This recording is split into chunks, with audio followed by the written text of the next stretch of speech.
Story with Binaca. सुनिए कहानी Binaca की जुबानी। हाजिर है विक्रम बेताल की तीसरी कहानी, सबसे ज्यादा पुण्य किसका।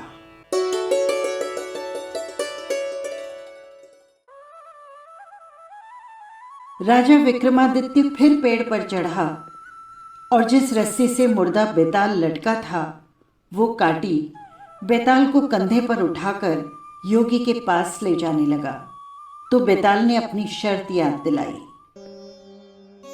राजा, अगर तू फिर बोला तो मैं रास्ते से लौट पड़ूंगा और फिर से उस पेड़ पर जा लटकूंगा। विक्रम ने शर्त मानी और चल पड़ा।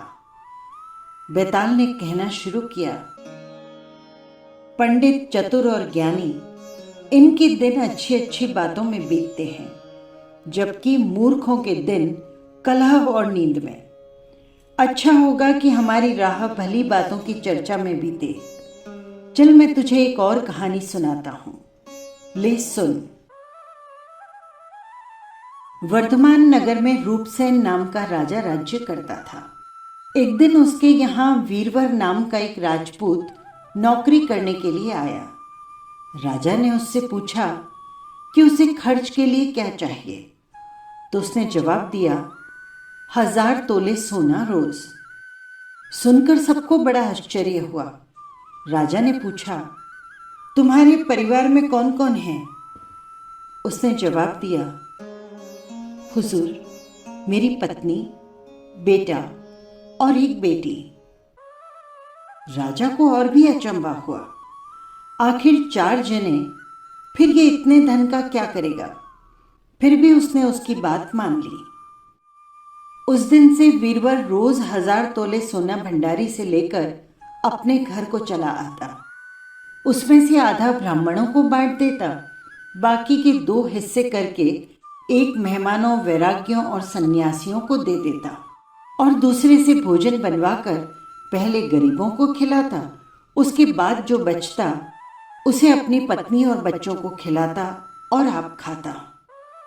उसका काम ये था कि शाम होते ही ढाल तलवार लेकर राजा के पलंग की चौकीदारी करनी है। राजा को जब कभी जरूरत होती वो हाजिर रहता।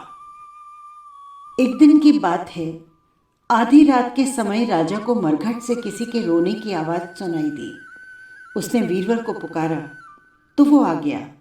राजा ने आदेश दिया, जाओ और पता लगा कर आओ कि इतनी रात गए कौन रो रहा है और क्यों रो रहा है। वीरवर तत्काल वहां से चल दिया। मरघट पर जाकर देखता है कि सिर से पांव तक एक स्त्री गहनों से लदी कभी नाचती है, कभी कूदती है और कभी सिर पीट पीट कर रोने लगती है, लेकिन उसकी आंखों में से एक बूंद आंसू की नहीं निकलती। वीरवर ने पूछा, देवी, कौन हो तुम और क्यों रो रही हो? उस स्त्री ने कहा, मैं राजलक्ष्मी हूं। रोती इसलिए हूं कि राजा विक्रम के घर में खोटे काम होते हैं, इसीलिए वहां दरिद्रता का डेरा पड़ने वाला है। मैं वहां से चली जाऊंगी और राजा दुखी होकर 1 ही महीने में मर जाएगा। सुनकर वीरवर ने पूछा, इससे बचने का कोई उपाय है देवी? स्त्री बोली, हां है। यहां से पूरब की तरफ 1 योजन बाद एक देवी का मंदिर है।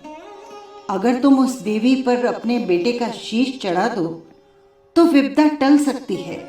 फिर राजा 100 बरस तक बेखटके राज करेगा। वीरवर घर आया और अपनी स्त्री को जाकर सब हाल कहा। स्त्री ने बेटे को जगाया, बेटी भी जाग पड़ी। जब बालक ने बात सुनी तो वो खुश होकर बोला, हाँ पिताजी, आप मेरा शीश काटकर जरूर चढ़ा दें। एक तो आपकी आज्ञा पूरी होगी, दूसरे स्वामी का काम, तीसरे ये देह देवता पर चढ़े। इससे बढ़कर और क्या बात होगी? आप जल्दी करें। वीरवर ने अपनी स्त्री से कहा, अब तुम बताओ, स्त्री बोली, स्त्री का धर्म पति की सेवा करने में है। निदान चारों जने देवी के मंदिर में पहुंचे। वीरवर ने हाथ जोड़कर कहा, हे देवी, मैं अपने बेटे की बलि देता हूं, मेरे राजा की 100 बरस की उम्र हो। इतना कहकर उसने इतने जोर से खंडा मारा कि लड़के का शीश धड़ से अलग हो गया। भाई का ये हाल देखकर बहन ने भी खांडे से अपना सिर अलग कर डाला। बेटा बेटी जब दुनिया से चले गए तो दुखी मां ने भी उन्हीं का रास्ता पकड़ा और अपनी गर्दन काट दी। वीरवर ने सोचा कि घर में कोई नहीं रहा तो मैं जीकर क्या करूंगा। उसने भी अपना सिर काट डाला। राजा को जब ये मालूम हुआ तो वो यहां पर आया। उसे बड़ा दुख हुआ कि उसके लिए 4 प्राणियों की जान चली गई। वो सोचने लगा कि ऐसा राज करने से तो धिक्कार है।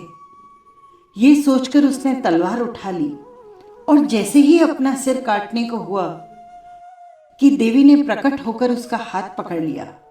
बोली, राजन, मैं तेरे साहस से प्रसन्न हूं। तू जो वर मांगेगा मैं दूंगी। बोल, क्या चाहिए तुझे?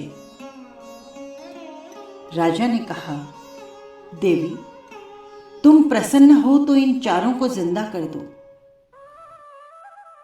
देवी ने अमृत छिड़क कर उन 4 को जिंदा कर दिया।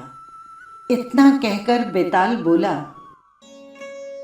तो राजा बताओ, सबसे ज्यादा पुण्य किसका हुआ? राजा ने अपना मौन तोड़ा और कहा, राजा का। बेताल ने पूछा, क्यों? राजा ने कहा, इसलिए कि स्वामी के लिए चाकर का प्राण देना धर्म है, लेकिन चाकर के लिए राजा का राजपाट को छोड़ देना, जान को तिनके के समान समझकर देने को तैयार हो जाना, ये बहुत बड़ी बात है। इसीलिए सबसे ज्यादा पुण्य राजा का है। ये सुनकर बेताल हंसने लगा। उसने कहा, राजा, तू बोला, मैं चला। बस यही थी कहानी। आपको कैसी लगी कमेंट बॉक्स में ज़रूर लिखिएगा। और हाँ, यदि आपने चैनल को सब्सक्राइब नहीं किया है तो कर लीजिएगा, जिससे हर कहानी सीधे पहुंच सके आप तक। फिर मिलेंगे किसी नई कहानी के साथ। नमस्कार।